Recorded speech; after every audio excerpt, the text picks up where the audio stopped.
know that one poem a day will not kill you? We hope you'll find out by listening in every day during April to One Poem a Day Won't Kill You, Yamhill County's celebration of National Poetry Month.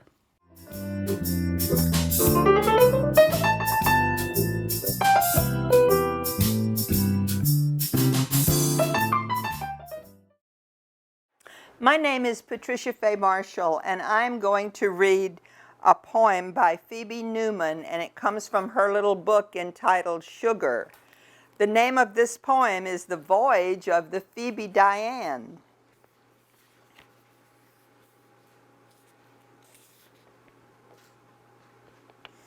I remember moving west, packing up despite all my friends telling me everything I wanted out west I could get right there in New York City. Plus, I could get it 24 hours a day and cheaper. But honey, when I drove through that tunnel on the first day of February 1988, I did not look back.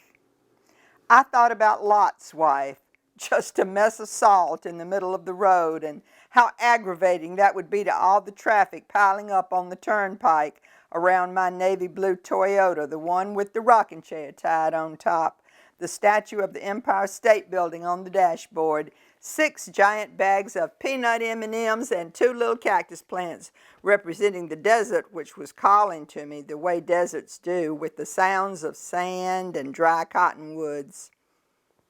Watching flock after flock of geese migrating over the Jersey meadows above all the toll booths and broken down semis whose drivers were usually walking around them, kicking the front and the back and the tires and whomping on the doors with their fists, I believed that I would be okay in the West, particularly with this uncowboy that I was wild about at the time, and still am.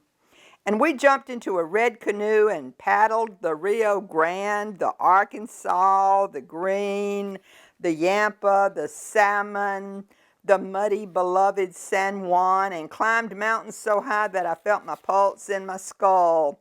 And I learned about peeing in the woods and about the Anasazi, their sun-facing cliff dwellings and intricate pottery. And I also learned about being a stepmother, which I guess means being a step away from the real thing, and you and the kid get to decide if it's a baby step or a giant one. I'm thinking about all this right now because I'm thinking about Magellan and how he kept going west, no matter what anybody said, or how bad the scurvy got, or the bugs in the food. Concerns that I certainly never had. I only had to worry about things and people and the weather and water and altitude being different from what I was used to. And just like I figured, they weren't just different, they were real different. By the time they became just real, we thought of moving even further west and a lot north.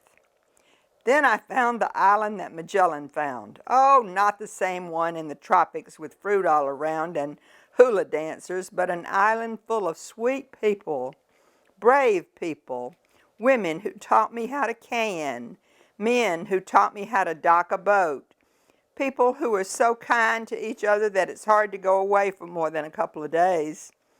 I love to be inside this kindness, the courage people learn from the sea and the wind, the generosity I've learned from living on an island.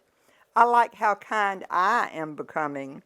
Maybe I could get all this in New York and 24 hours a day, but I want to be like Magellan, traveling west, then stopping here to live until I am nothing but bones, drifting in the sea with the bones of other dreamers who proved the world is round and never knew it.